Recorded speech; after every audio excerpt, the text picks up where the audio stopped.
I can still picture the exact moment I met Liam. It's burned into my memory like a scene from a movie, though it wasn't anything dramatic. No cinematic lighting, no sweeping background score, just the quiet hum of life in a small corner cafe. I was sitting by myself, nursing a lukewarm coffee that tasted more like regret than caffeine, flipping through my notebook filled with half-baked plans for a future I wasn't sure about. That's when he walked in. The doorbell chimed softly, followed by the crisp scent of aftershave cutting through the air. "Is this seat taken?" His voice was warm, casual, with a hint of charm that made it impossible to look away. He gestured to the chair across from me, a polite smile playing on his lips. I shrugged, playing it cool despite the sudden flutter in my chest. "Looks free to me." It didn't take long before we fell into conversation, and it felt like I had known him forever. Liam loved all the quirky things I did: cheesy TV marathons, debating the best pizza toppings, pineapple obviously, which he passionately defended, and dissecting movie plot holes. We clicked in a way I hadn't experienced before. Days turned into weeks, and before we knew it, we weren't just casually hanging out. We were dating, real dating, the kind where you start planning your weekends around each other and find yourself texting them about the tiniest details of your day. By the time we started discussing marriage, it felt like the most natural thing in the world. Things were perfect with Liam, until it was time to meet his parents. I knew this day would come eventually, but honestly, I wasn't prepared for them. Liam had always been a laid-back, down-to-earth guy, and I thought his family would be the same. Boy, was I wrong? His mom, Elaine, was like something out of a rich person's soap opera. Perfect hair, perfect clothes, and a smile that never quite reached her eyes. His dad, Richard, was quieter, but there was a coldness in him that made me feel like I was being silently judged the whole time. The first time I walked into their home, I instantly felt out of place. Everything was pristine and expensive-looking: white furniture, marble floors, even the damn pillows looked like they belonged in a museum. Meanwhile, I was standing there in my favorite jeans and a sweater I'd had for years. Elaine greeted me with a smile that made my skin crawl. "So you're the girl Liam's been talking about," she said, tilting her head slightly.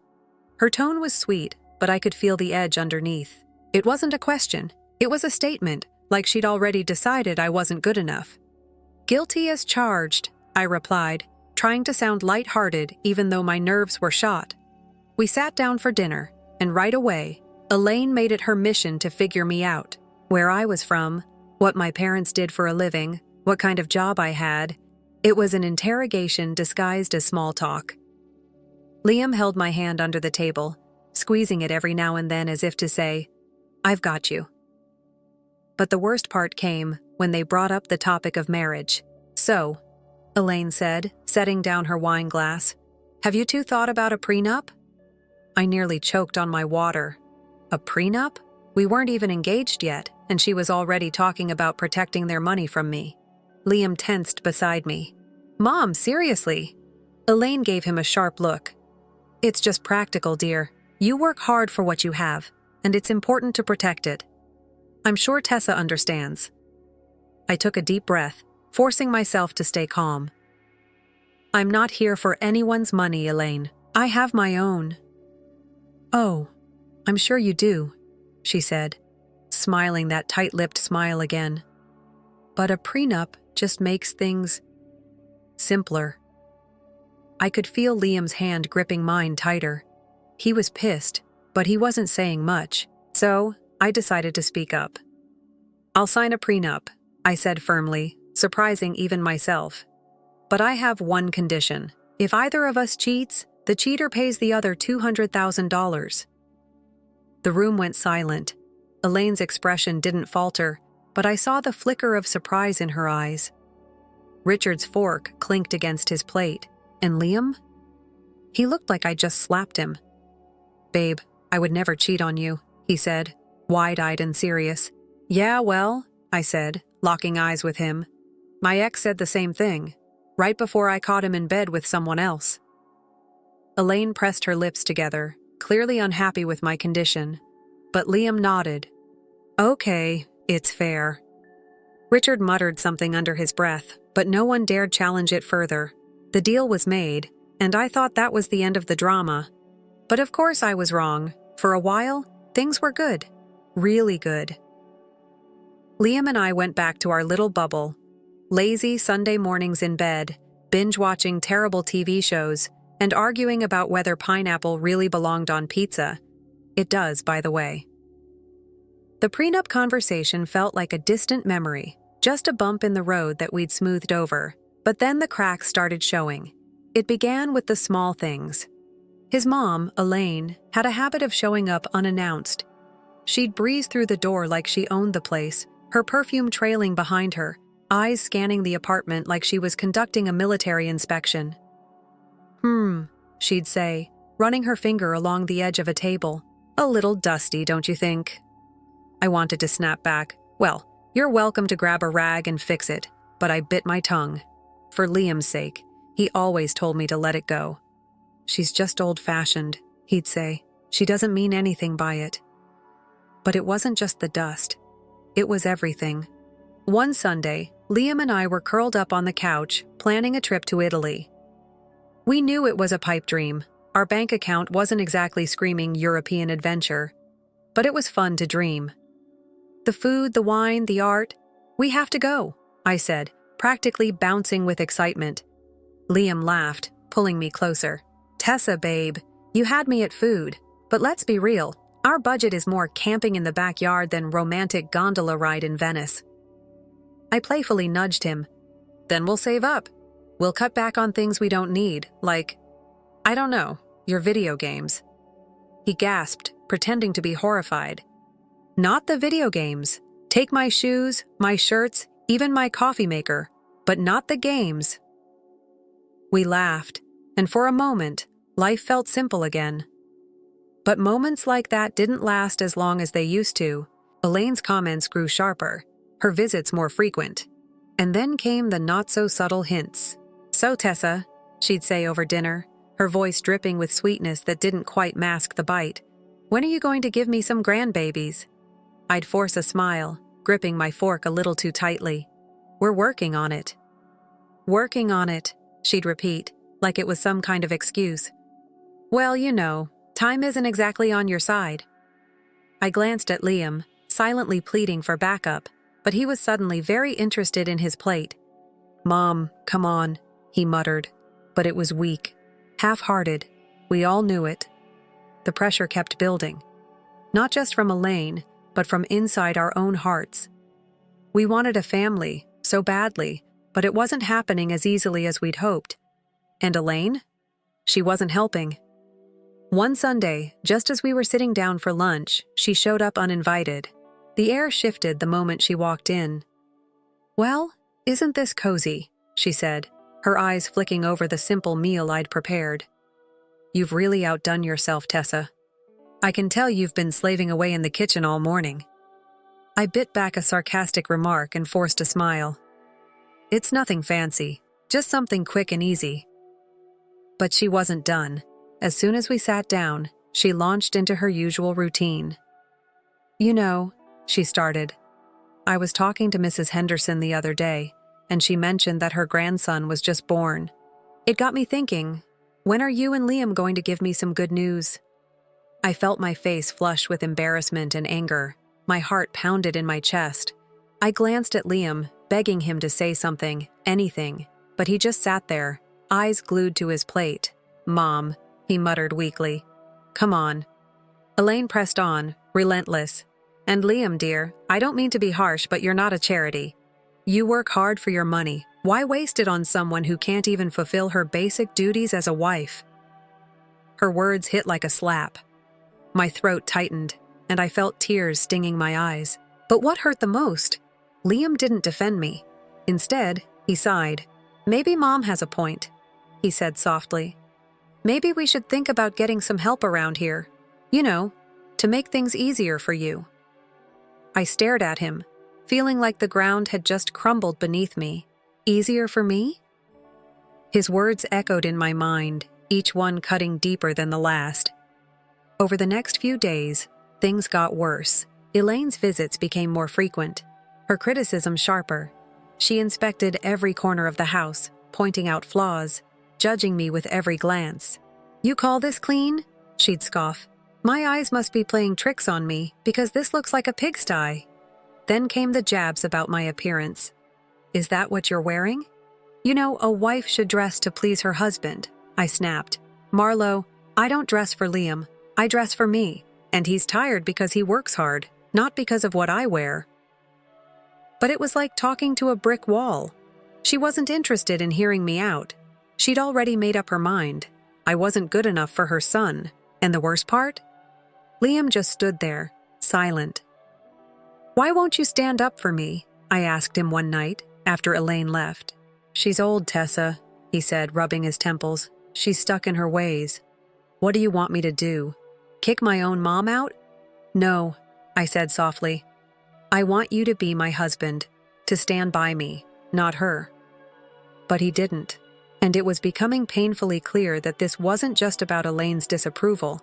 It was about us, whether we were strong enough to stand together or whether we were going to let her tear us apart.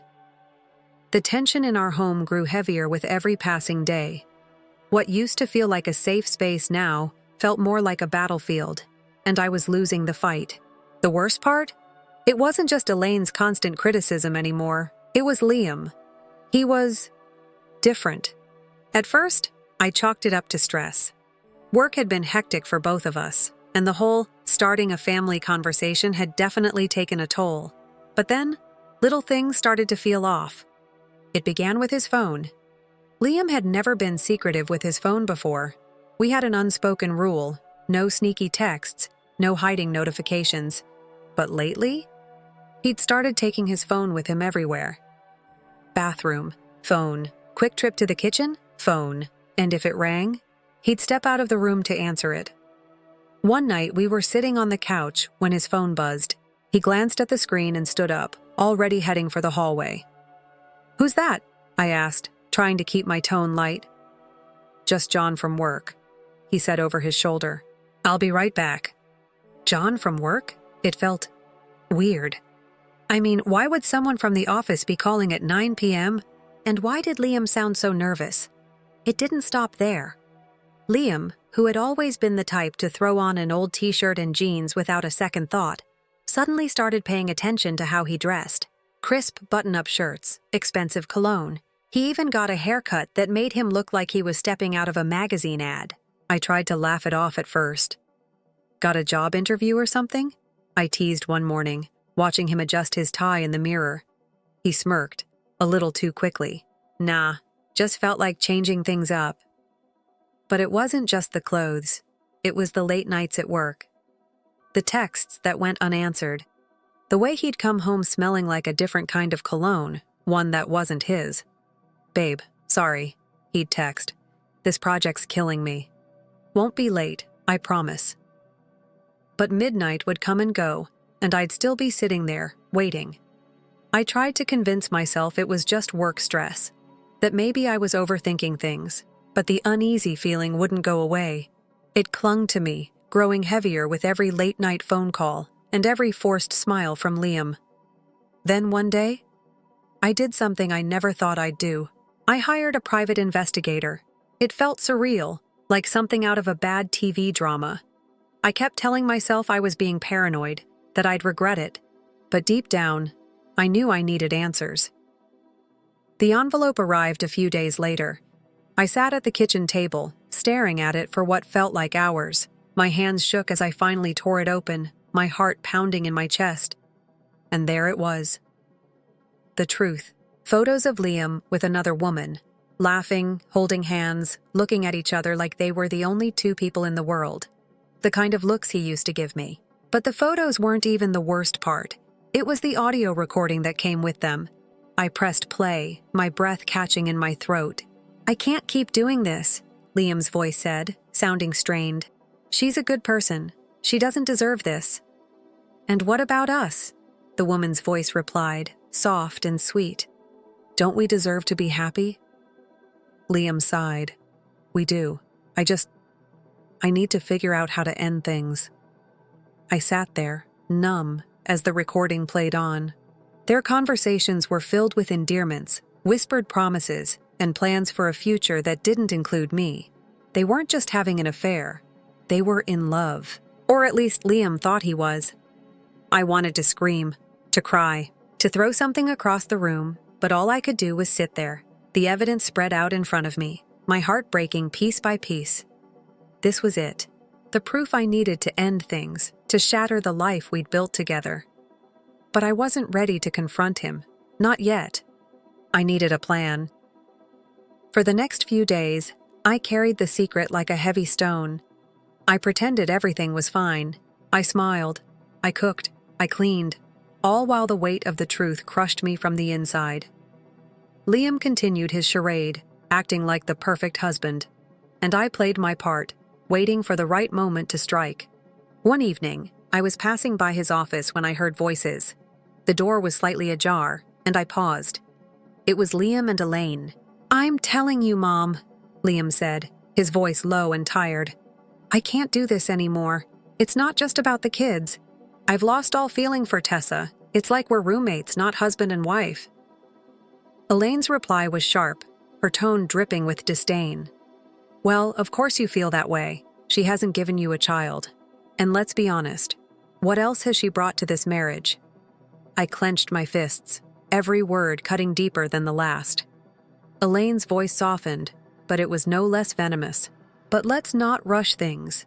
My birthday is coming up, and we wouldn't want to miss out on a generous gift from her, now would we?" Liam hesitated. "After that, I'll end it.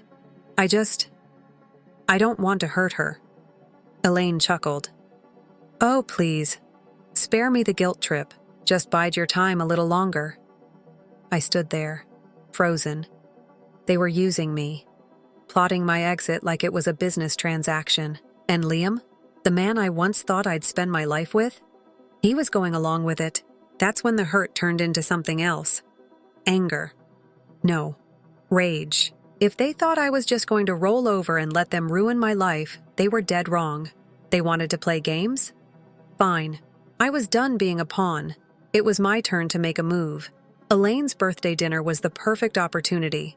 They thought they had me right where they wanted, helpless, clueless, ready to be discarded. They couldn't have been more wrong. The plan came together in my mind like pieces of a puzzle. I was going to play my part, keep my head down, and let them think they were in control. But when the moment was right, I'd drop the bombshell that would leave them reeling. The night before the dinner, Liam sat on the couch, scrolling through his phone like nothing was wrong. I watched him from the kitchen, anger simmering beneath my calm exterior. "Everything set for tomorrow?" he asked, not even bothering to look up. I forced a smile. "Oh, you could say that." The next evening, we arrived at the city's most luxurious restaurant. The private dining room I'd reserved was filled with soft lighting, expensive decor, and the sound of clinking glasses. Elaine beamed as guests arrived, basking in the attention. "Oh, Tessa," she gushed, her eyes sweeping over the room. "You've outdone yourself. This is exquisite." I smiled politely. "Only the best for you, Elaine." Dinner went by in a blur. Conversations were forced, laughter hollow. I played along, knowing the moment was coming. My heart raced, not from nerves, but from the adrenaline coursing through me. As dessert was served, the waiter discreetly handed me the bill. I glanced at it. $66,000. Without a second thought, I handed over my card. That's when Liam made his move. "Tessa," he said, clearing his throat. The room quieted as all eyes turned to him. He stood, his tone cold and detached. "I think it's time everyone knew. I'm tired of this. Of us." The words hung in the air like a toxic cloud, sucking all the noise out of the room. My heart pounded, but I kept my expression calm. "I want a divorce," he said. I could feel everyone's eyes on me, waiting for me to crumble. Elaine, sitting with her usual smug expression, couldn't resist twisting the knife. "Well then," she said, dabbing her lips with a napkin, "since that's out in the open, I think it's best you leave, Tessa. We're celebrating family tonight, and you're no longer part of it." Silence. I sat for a moment, taking it all in. The betrayal, the cruelty, the smug satisfaction on their faces. Then, slowly, I stood. Without a word, I nodded and walked out of the room. The cool night air hit me as I stepped outside, each breath steadying me. I wasn't running away. I was just setting the stage for my next move. The next morning, I packed up my things. I didn't cry. There was no time for tears. Every item I placed in my suitcase felt like another step toward reclaiming my life. As I zipped the last bag, my phone buzzed relentlessly. I ignored it at first, but curiosity got the better of me. "Elaine," I answered, her voice sharp and grating. "Tessa, the payment didn't go through. You need to fix this now." I couldn't help but laugh. "That's unfortunate, Elaine. But since I'm no longer part of the family, as you so eloquently put it, you'll have to figure this one out." Her outrage exploded through the phone. "What are you talking about? Do you have any idea how humiliating it was to have the staff demand payment? The police showed up. People were filming. Fix it." But her fury was music to my ears. "I'm sorry, Elaine. That sounds like a you problem." I hung up, savoring the thought of her trying to wriggle out of that mess. A few hours later, I returned to what used to be our shared home. Grayson and Elaine were already arguing when I walked in. "You've got some nerve showing up here," Liam spat, his face twisted in disbelief. Elaine hissed in agreement. "Ungrateful wretch! You embarrassed us in front of the entire city. Do you know how humiliating it was? People were laughing." I met their fury with a calmness I didn't truly feel. "Embarrassed? You think that's your biggest problem right now?" I tossed the divorce papers onto the table, the damning photos of Liam's affair on top. "You should be more concerned with this." Liam's face went pale. Elaine peered over his shoulder, her expression shifting from anger to shock. "And let's not forget the prenup," I added, my voice cold. "You cheat, you pay, $200,000 to be exact." Elaine's face twisted into a snarl. "You wouldn't dare." "Oh, but I would." And I did. Liam, realizing the gravity of the situation, switched tactics. "Tessa, please, let's talk about this. We can fix it." I laughed, a bitter sound escaping my throat. "Fix it? You think a few words can undo all of this?" "No, Liam, it's done." Elaine, ever the manipulator, softened her tone. "Tessa, darling, think about what you're doing. This will ruin us." I stared at her, my resolve unwavering. "That ship has sailed, Elaine. You should have thought about that before you tried to ruin me."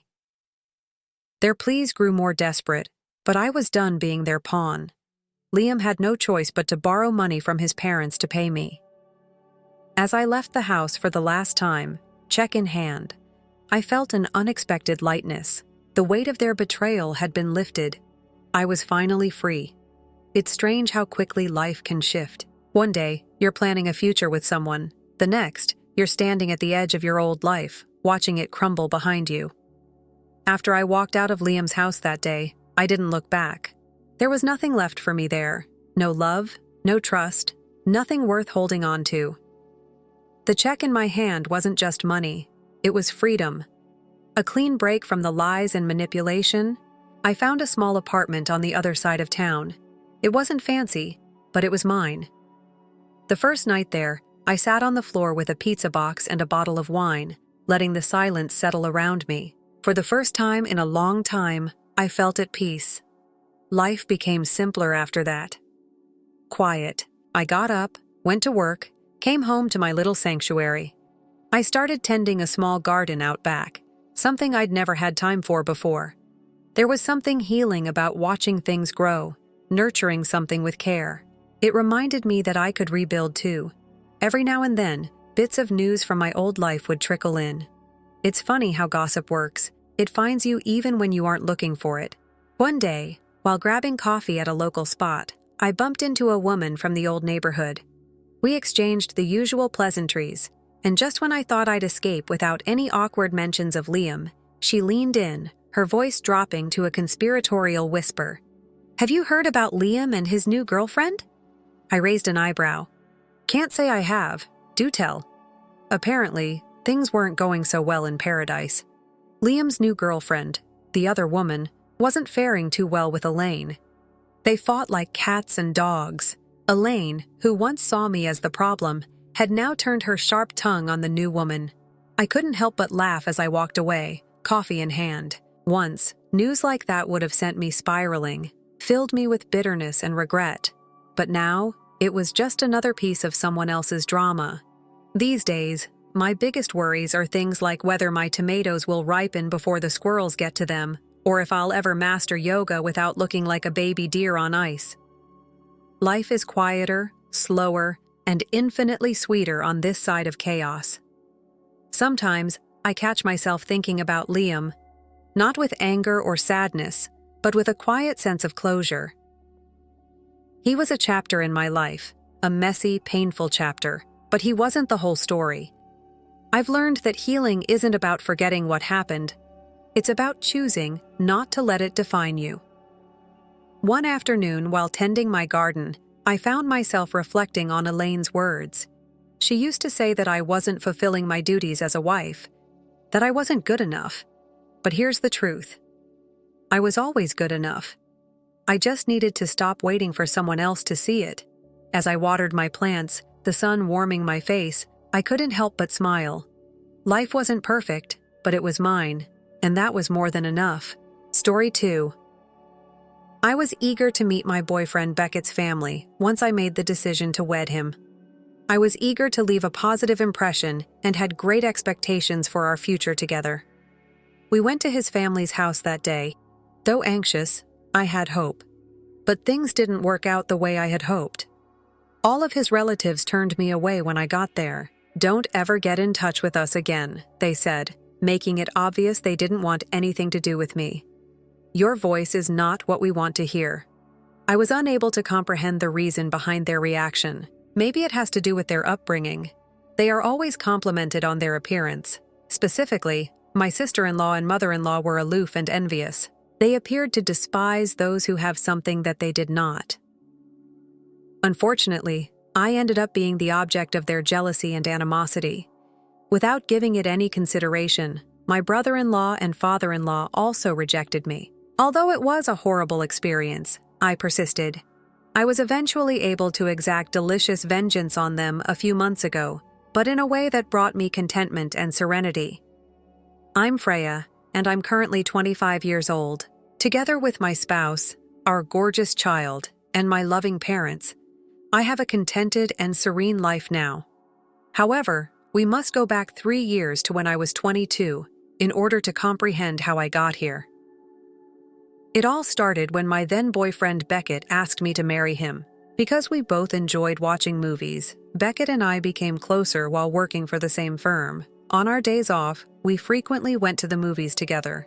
Beckett was a quiet, kind person. Because he was nice, avoided confrontations, and was always prepared to overlook the errors of others, he was well liked by everyone at work. When Beckett asked me out, I was overjoyed since I had been eyeing him since I started working for the firm. Whenever I was having a bad day or made a mistake at work, I eagerly anticipated going to work simply to see him. Sometimes Beckett would listen to me and console me by chatting to me all night. I eventually came to the conclusion that I wanted to spend the rest of my life with this individual. One day, Beckett hoped to launch his own company, and I wanted to be there to help him along the way. I was ecstatic when Beckett asked me to marry him. I said yes right away. I'm excited about our shared future. We went to my parents' house the weekend following Beckett's proposal to tell them the news. Beckett and my dad had a great relationship. My parents were ecstatic about our engagement, and he even became close to my father over alcohol. They granted their approval right away, and I was quite happy to have met someone that blended in with my family like Beckett. It was time to meet Beckett's family the next weekend.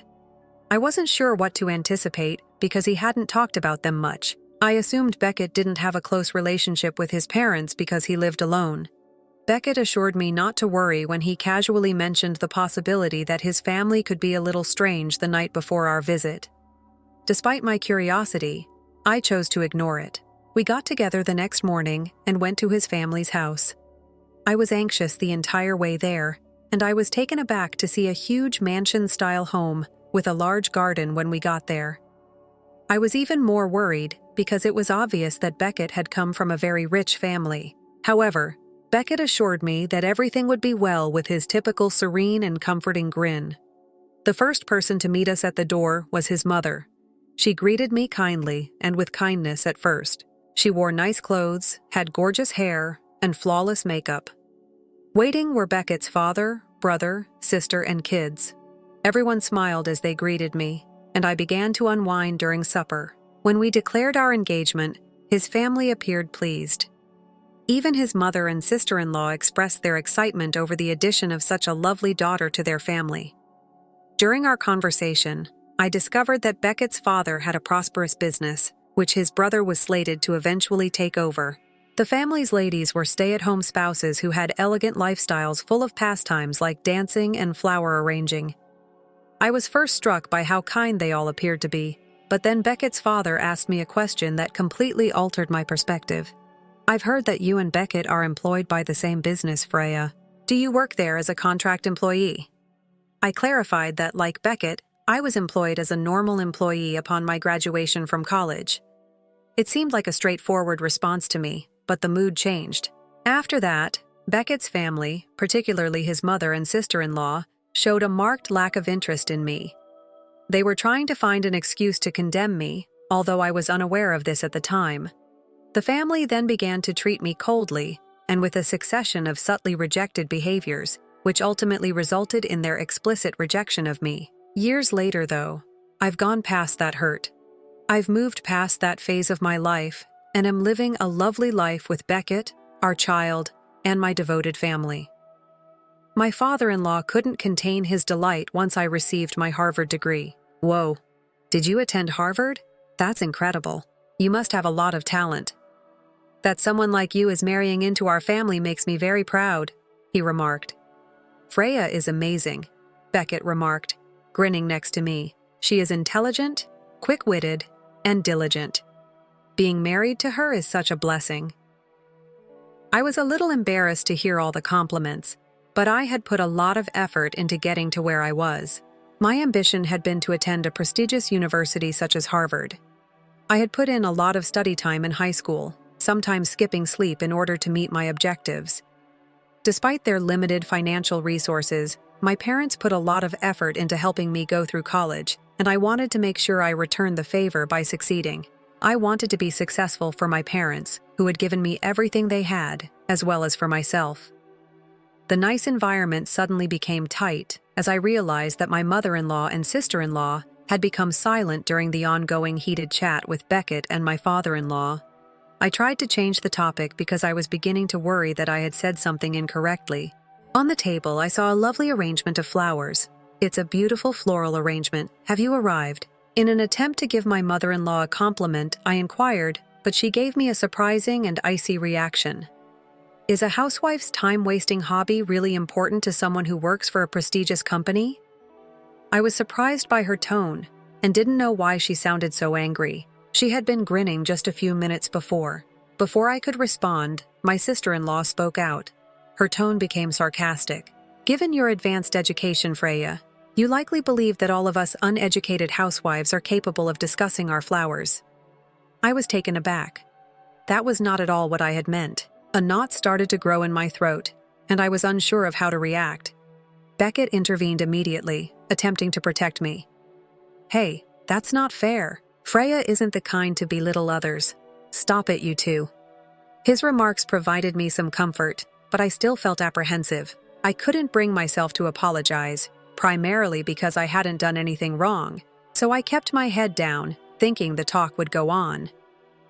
Looking around the room, I observed that my father-in-law, who had been drinking since lunchtime, had fallen asleep on the sofa, snoring loudly. My brother-in-law, appearing bored, was browsing through his phone, yawning. The mood seemed thick and awkward, and I was happy when Beckett said maybe it's time to tie things up on the way back to the station. Beckett apologized. "I apologize for today. My mom and sister have a lot of pride, especially when it comes to schooling.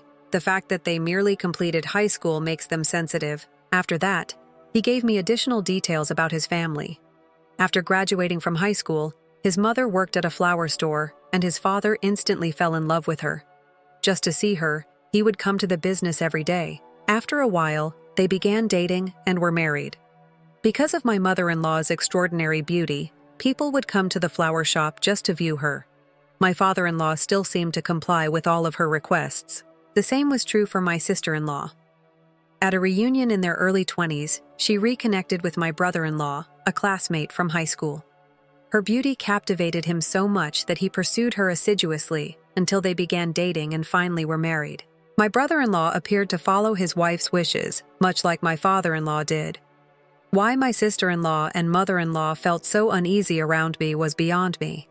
They were stunning women with devoted spouses who were obviously in awe of them. Even though I was well-educated, I never thought I was superior to them. Still, I felt uneasy because of the tension from that day. I began to question if marriage would work out. Both families had blessed us, despite my concerns. In the hopes that things might improve with time, we proceeded with the wedding plans. "Don't worry, Freya. I'll always be by your side," Beckett assured me. His remarks kept me optimistic. We then prepared for our wedding throughout the course of the following 6 months. I believed that everything was going well, and that we were at last prepared for the big day. However, everything changed the day before the wedding. The phone rang for Beckett. His mother was the one. As soon as I heard Beckett's side of the discussion, I realized something was off. "What? Why? We cannot just alter it. Hold on, he said. The call, however, stopped abruptly. I questioned him about it, and astonishment had turned Beckett's face white. "My parents," they said. "They will not be attending tomorrow's wedding." It seemed unbelievable to me. "What are you saying? Are they not coming?" As I attempted to make sense of the situation, my thoughts raced. Beckett claims that his parents chose not to attend the wedding because they had forgotten they had made travel plans for the same day. I was in full awe. How could they overlook the wedding of their own son? How could they simply decide to take a vacation instead? For the next hour, we called both his brother and his parents, but nobody picked up. We even drove to their house, but the lights were off and no one was there. I couldn't help but remember that tense moment from our first visit as we stood in front of their empty house. Do you suppose her sister and mother were angry with me, Beckett?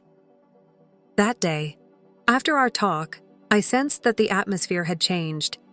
Beckett's side, I asked. As I already mentioned, my mother, sister, and Freya are quite proud. Sometimes, intelligent women may be obstinate. Perhaps they have a heavy heart and are harboring a grudge.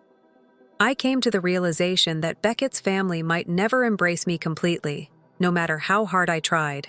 However, I hoped that Beckett and I could conquer any challenges as long as he was with me. My dad and brother-in-law, Beckett said, when I questioned him why even his father had decided not to attend the wedding. Both of them show their spouses a great deal of subservience. To keep my mother and sister from becoming upset, they most likely took their side. I was at a loss for words when Beckett stated this with a resigned expression. Ultimately, even on the day of the wedding, we were unable to get in touch with any of Beckett's relatives, so we were forced to proceed without them. I couldn't stop asking myself, why did this happen? Did I make a mistake? Asterisk. It was difficult to accept that they had just forgotten about their journey, even if it were accurate. How could they decide against going to their own son's wedding in favor of a vacation? Upon learning that Beckett's family would not be attending, my parents, who had already reached the location, were taken aback. Beckett expressed regret to them. "I sincerely apologize for the inconvenience. My parents are to blame." "My parents always friendly," reassured him. "You're not to blame, Beckett. Don't stress over it. Enjoy the wedding, please." However, their complex facial expressions were visible to me, and I felt terrible for making them feel so uncomfortable. We could hear folks whispering during the celebration. "Why are the parents of Beckett present?" a few of his pals inquired. Even our supervisor, who graciously consented to make a toast. "What happened to your parents?" I was asked. Telling everyone that Beckett's parents weren't feeling well was our only option. Instead of being a day full of happiness, it ended up being mentally taxing. Beckett and I visited his parents' home a few days after the wedding to provide coverage of the event. As like nothing had occurred, his mother welcomed us. "Oh, Freya, a long time has passed. How did the wedding go?" Did you enjoy yourself? I apologize for being unable to attend due to the trip. Casually, she said. I was so busy that I neglected to get you a memento. It hurt that she didn't feel regret. It's all right, I responded with a kind grin. However, I'm happy your vacation was enjoyable. I was flooded with anguish within. I couldn't understand why I was being treated this way, but I faked a grin to maintain the peace with Beckett's family. Beckett, however, was less forgiving. It's undesirable to cancel the day before a wedding, especially when all the relatives were away. Is that even typical? Clearly agitated, he replied, You should have stated from the start that you didn't want to attend. Then out of nowhere, Beckett's sister-in-law spoke up. I would have attended if Freya wasn't the bride, she remarked bitterly. What? I was taken aback. My mind began racing as I tried to interpret what she had said. My mother-in-law then added, Don't just blame us, as if to support her. I wanted to see my adorable son's once-in-a-lifetime experience, but it was spoiled by Freya. I want an apology since I'm also a victim. Beckett intervened because I was too surprised to reply. What are you discussing? He defended me by saying that Freya had done nothing wrong. At that point, Beckett's father, who had been mute throughout, suddenly opened his mouth. Enough. You have no right to come here and whine during our day off. Did you come for that? Leave now, he shouted at us. Anger flooded his voice. I felt a strong ache in my foot while I was putting on my shoes at the entryway after we were evicted from the residence. Ah! A caterpillar was crawling inside my shoe as I raised my foot. I was so horrified that I shook the caterpillar off as I hurried outside wearing only one shoe. Behind me, I could hear my sister-in-law and mother-in-law giggling. Are you all right? They inquired, but their smirks betrayed their animosity. I'm desperate to get out. I'm sorry. I apologize for the inconvenience and I'll depart now. However, my mother-in-law stopped me right before I left the house. Please don't interfere with us, Freya, she added icily, with the exception of weddings and funerals, and then slammed the door in my face. I stood there, utterly confused. What had I done incorrectly? Getting along with Beckett's family on the trip home was all I ever wanted. Beckett apologized repeatedly. You no longer need to coerce yourself into interacting with my family. He seemed crushed as he continued. I'm really sorry. I woke up the following morning with severe body itching. When I hurried to the mirror after jumping out of bed, I discovered that my entire body was covered in hives and had swelled up bright red. The itching was excruciating. I went directly to the dermatologist after calling in ill to work. The culprit turned out to be the caterpillar that had been in my shoe. I experienced an adverse response, it stings, and the severe itching kept me up for the following 2 weeks. I kept thinking about my brother-in-law being close to my shoes when we initially got to their place while I laid there, enduring the itching. Was there anything he could have done to initiate this? I was terrified by the idea, but I had no evidence. I was not sure why, but it was a sad revelation that Beckett's family had gone out of their way to make me feel unwanted. However, one thing was evident. I couldn't keep pressuring folks who didn't want me around into a relationship. I would have thought the caterpillar in my shoe was simply a weird accident when I've been to Beckett's house before. However, by then, I had lost all faith in his family. Beckett was sent to the hospital a month after the event because of ongoing stomach problems. I was so concerned that I had him take a day off and visit the hospital after he had been moaning about it for a week. The doctor suspected a stomach ulcer after testing, and they chose to admit him for more testing. I had to get the confidence to call Beckett's family, even though I knew I was not allowed to do so unless it was for a wedding or funeral. The telephone rung, and I dialed his parents. I felt queasy, and my hands trembled. My nervousness increased as soon as I heard my mother-in-law's voice. Hi, this is Freya. I was anxious when I started. I apologize for the lack of communication, but Beckett has been admitted to the hospital. I wanted to let you know that the doctors believe it might be a stomach ulcer. She gave a disdainful and icy reaction. Isn't a stomach ulcer the result of overworking him? Don't phone me over such unimportant things, please. I'm occupied. I was taken aback. Trivial issue. Her lack of concern for her own son's health astounded me. Are you completely indifferent to Beckett? My voice trembled as I asked. She yelled, "I don't want to hear your voice. I will clarify this. You are not someone I want anything to do with. If I have any concerns about Beckett, I'll give him a call." My brother-in-law abruptly took over the phone. "You're too tenacious. Recognize the room." He hung up suddenly as the connection died, saying, "I don't know if it's in the hospital or not, but it's annoying for you to keep contacting us." Something snapped within of me. Despite the fact that their kid was in the hospital, I was shocked by how callous they were in rejecting me once more. Even in this case, my mother-in-law had made it quite plain that I was not to get in touch with them. I was finished. No matter what, I would never get in touch with them again if they didn't want me in their lives. Fortunately, Beckett was not very ill. He healed swiftly with medicine when the physicians determined that the condition was a minor stomach ulcer after a few days of therapy. After I told Beckett everything, he remarked, "Let's stop involving my family in our lives." And she seemed determined. "Right now, Freya, you are the only person I care about. They are no longer my family if they are unable to accept you, even if our blood ties us together." After a year, Beckett realized his lifelong ambition of launching his own software sales company. I was really proud of him since he had been putting a lot of effort into achieving this goal even before we were married. Even though it was still early, I was so delighted to see him realize even a tiny portion of his goal. When we brought a healthy newborn boy into the world a year after Beckett started his business, our joy increased. Being grandparents made my parents very happy. In spite of the 2-hour drive between our residences, they came to see us often, and every day was happy. We kept the birth a secret from Beckett's parents. It didn't matter since we assumed they wouldn't care. It wasn't until the COVID-19 outbreak started to spread over the world a few months later that we heard from Beckett's family. People were advised to stay at home during the declared state of emergency. I couldn't help but worry how Beckett's father's packaged tour company was doing after seeing how severely the tourism sector was impacted on the news. However, I then reminded myself that I had no control over it. In fact, the thought of his father's firm failing made me feel a weird kind of happiness.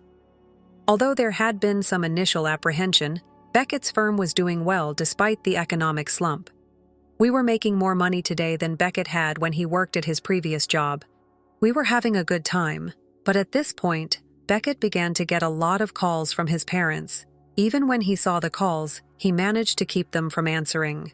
Beckett decided not to listen to the voicemails they left. He had decided to cut off any further communication with them. "You don't need to worry about me," I used to tell Beckett.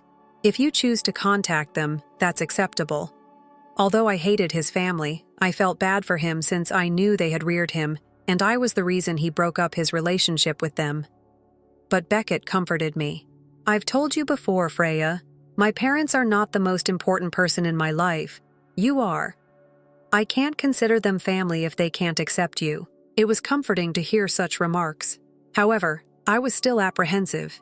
Even if the familial ties were hurtful, it was difficult to fully let them go. However, I trusted Beckett's judgment and concentrated on creating our future together. Nothing, not even his poisonous family, could undo the progress we had made and the joy we had worked so hard to earn. As Beckett ignored his parents' frequent calls, I experienced a mixture of relief and remorse. Then one day he received a letter from his family. It was direct and unrepentant. Asterisk. "Our company is in danger of going bankrupt. We must talk to you right now about financial issues." Asterisk. I was astounded by their audacity in interrupting us. Now they were calling for immediate communication. We, of course, didn't answer. Beckett and I decided they could deal with the fallout from their decisions alone. A few days later, Beckett's family called me when I was at work, and I missed it. I opted to listen to their voicemail since I was curious. The message was forceful and succinct. "This Freya has an asterisk. I'll knock if Beckett continues to ignore us. Inform him." Asterisk. It was astounding how bold they were. Beckett and I were enjoying a laid-back Saturday at home 2 days after that call. The doorbell rang as we were deciding how to spend the day after finishing our meal. All 4 of Beckett's family members were standing at our door when I looked at the monitor. Despite my racing heart, I maintained a composed demeanor. Beckett walked over, spotted them too, and sighed deeply. He responded, You don't have to answer it. We must ignore them, or they will depart. However, I had other ideas. It's okay, I said. They've traveled this far. Come on, let them in. After some hesitation, Beckett consented. All right, he responded, opening the door. My first horror was only a show, of course. Given the voicemail, I had anticipated this visit sooner rather than later. There was a reason I allowed them in. I was prepared for a full-on conflict. Immediately when the door opened, inconsiderately, Beckett's relatives stormed in. The mother of Beckett scoffed. What is the duration required to open a door? Incredibly so. They entered the house with a sense of ownership. When Beckett's mother saw our boy playing on the floor, she inquired, "Whose child is this?" with a perplexed expression. "He is our son," I gently answered, "but I didn't bother to tell you because you told me not to get in touch with you any longer. I assumed you wouldn't give a damn." She mumbled so cheekily that her face contorted with disdain. Since I knew I was winning, I was secretly enjoying this. I questioned, turning to Beckett's dad. "What has brought you here today, then? If you intended to visit, you need to have informed us." His dad lost his temper. "You read the letter, didn't you? We declared it urgent." "Oh, the letter that came in 2 days ago, is that right?" I inquired. "Yes, I did read it. But because you made it apparent that you no longer wanted to interact with us, I didn't believe I needed to reply."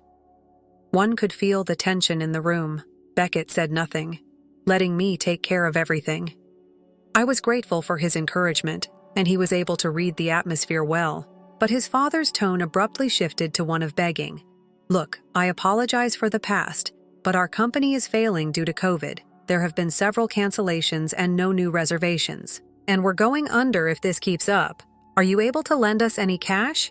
Not even blinking. I realize that's bad, but I'm unable to assist. Someone who didn't want anything to do with me is not someone I want to help. But if you are sincere with me, I could change my mind. Anger reddened his father's cheeks. "What on earth?" He slammed his hand on the table and roared. "Here I'm pleading.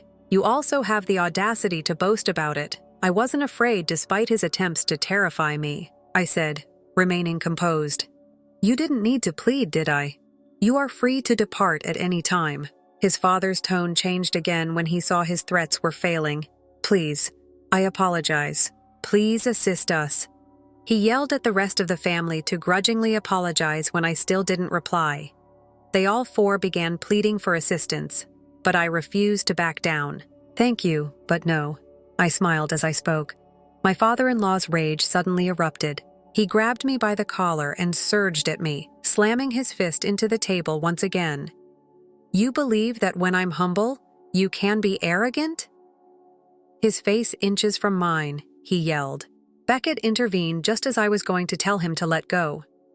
"Hey, Dad," he said sternly. "Don't touch Freya." His dad had a startled expression. "When your own parents are pleading for assistance, you're siding with her." Beckett spoke in a calm yet determined tone. "I am, indeed. You caused this yourself. You cannot expect me to save you after treating my wife like trash. Now that Freya is a member of my family, I will not tolerate anyone touching her." The finality and weight of Beckett's comments appeared to linger in the air. His father released my collar, and his face took on a defeated look for the first time. With their former haughtiness gone, the remainder of the family stood in silence. At that moment, I understood that this was the pivotal moment. Beckett had made his decision, and they had no more control over us. Our family and our lives came first. Without saying another word, the four of them moved out the door. We watched silently as they left after Beckett wrapped his arm around me. We were both aware that they would not return. Beckett gave a solid response. "Right now, Freya is the most significant individual in my life. Even if they are my parents, I can't care about them if they treat her badly. Furthermore, I don't need any flimsy excuses made for financial gain. Simply go if you are unable to offer Freya a true apology." My father-in-law appeared to lose his temper over it. He yelled as he hit Beckett in the face. "Do you speak that way to your parents?" Beckett stumbled backwards. Before I could even respond, blood began to trickle from his mouth. After my father-in-law kicked Beckett, he fell to the ground. "What are you doing?" I yelled. "Quit!" I hurried to remove him, but he angrily pushed me away, causing me to tumble against the table's corner. I felt warm blood on my fingertips when I touched the back of my skull after my head struck hard. The other three, my sister-in-law, brother-in-law, and mother-in-law, were stunned by the increasing violence and remained still. My father-in-law, still furious, started rifling through our living room while yelling, "Where's the money?" I stumbled to my feet, sprinted to the balcony, and shouted at the passers-by. "Assist! Someone is attacking us!" The police showed up in 5 minutes. As soon as they walked in, immediately, my father-in-law relaxed and started acting like the victim. "Officer, I apologize for the disturbance.